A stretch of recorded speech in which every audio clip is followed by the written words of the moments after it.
यहाँ पर देखिए एक्सरसाइज 4.3 का क्वेश्चन नंबर 6 कह रहा था एक आयताकार जमीन है जिसमें क्वेश्चन में कह रहा था कि जो छोटी भुजा है उससे विकर्ण जो है 60 अधिक है और जो बड़ी भुजा है वो छोटी भुजा से 30 अधिक है।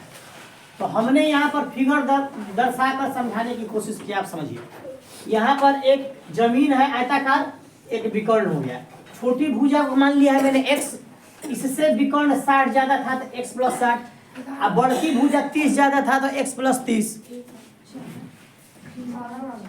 यहाँ से जो मैंने माना था वहां पर यहाँ लिख दिया है। माना आयत छोटी भुजा x, बड़ी भुजा x + 30 एवं विकर्ण x + 60। कह रहा है भुजा का होगा, भुजा का मान निकालना था कि बड़ी भुजा छोटी भुजा का मान का होगा। तो देखिए पाइथागोरस प्रमेय का यहाँ पर यूज होगा। तो अगर आयत में आमने सामने की भुजा बराबर होती है, अगर हई x + 30 है तो हई x + 30 हो सकता है, हई x है तो हई x होगा, हेने का विकर्ण 160 है तो हेनहु का विकर्ण 160 होगा। अब क्लियर हो जाएगा। तो कोई भी एक देने का हम निकालेंगे तो हमारा भुजा का मान निकल जाएगा ना, कोई भी एक पार्ट्स का निकालेंगे तो पाइथागोरस का फॉर्मूला पता है आपको, कर्ण स्क्वायर बराबर लंब स्क्वायर प्लस आधार स्क्वायर।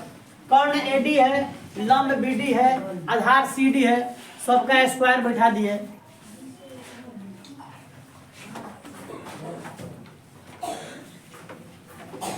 यहां पर देखिए AD का मान हमने x + 60 का स्क्वायर लिखा है बराबर BD का मान x लिखा है और CD का मान x + 30 का होल स्क्वायर लिखा है।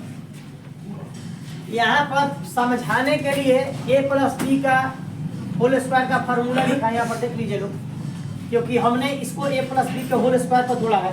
तो a² + b² + 2ab होता है।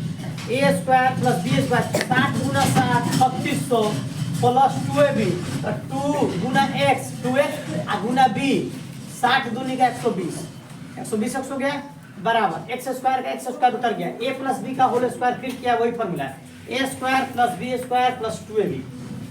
अब यहाँ पर देखिए इधर का भाग कुछ नहीं होगा, इधर का भाग x 2x² बाकी उतर गया। अब देखिए यहाँ से यहाँ तक उतारे, ये सारा राइट वाला भाग लेफ्ट की तरफ लेकर आए, तो ये प्लस में है माइनस में, ये प्लस में है माइनस में, ये प्लस में है माइनस में। यहाँ पर हल किया है 3600 minus 900 plus minus minus plus का 2700, 120x minus 60x minus plus का 60x। ठीक, माइनस कंफ्यूज करता है इसलिए माइनस को कॉमन निकाल दिया ताकि और आसान हो जाए। x² प्लस का माइनस हो जाएगा और प्लस का यहाँ पर भी माइनस हो जाएगा, माइनस उठ के 0 उस तरफ जाएगा तो कहानी खत्म होता है। x² - 60x माइनस 2700 यहाँ पर हमारा मान। अब हम फॉर्मूला के हिसाब से a बराबर 1, b बराबर -60, c बराबर -2700, b² - 4ac का फॉर्मूला लगाएंगे जिसमें कंडीशन का होता है कि 0 से या तो बड़ा होना चाहिए चाहे बराबर होना चाहिए। मैंने b² का मान लगाया -60 का square -4 Guna a Guna c का मान -2700, 3600 यहाँ पर हो गया, 60 × 60 प्लस 4, 2700 में से 4 गुना करेंगे तो 10,800 आएगा, माइनस में आएगा तो माइनस माइनस यहाँ पर प्लस हो जाएगा, जोड़ने पर 14,400 जो 0 से बड़ा होता है। जब 0 से बड़ा होता है तो अब हम लोग भुजा का मान निकालने के लिए यहाँ पर फॉर्मूला यूज करेंगे, -b + -√b² - 4ac/2a।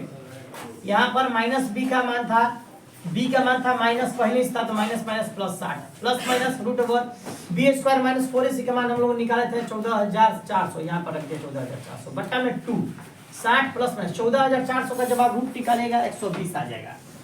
तो एक बार मैं इसको प्लस से लिया हूँ यहाँ पे, एक बार मैंने यहाँ पर इसको माइनस से लिया हूँ। यहाँ पर देखिए 60 और 120, 180/2, 60 माइनस 120 माइनस का 60, 180 को 2 से कटाएंगे 90, -60 को 2 से कटाएंगे -30। माइनस में वैलिड होता नहीं, ऋणात्मक का वैल्यू नहीं होता है, खत्म। छोटी भुजा यानी x का मान हमारा समझिए अभी 90 है, तो छोटी भुजा को माने तो x यानी कि छोटी भुजा x तो 90 आ गया। बड़ी भुजा में थे x प्लस 3, तो 90 प्लस 30, बड़ी भुजा का मान 120। विकर्ण नहीं पूछ रहा था, लेकिन विकर्ण हम निकालते हैं। विकर्ण की भुजा कितना हो जाएगा भैया, तो ये दोनों को जोड़कर विकर्ण की भुजा हो जाती है। तो 90 प्लस 60 हो जाता है 150।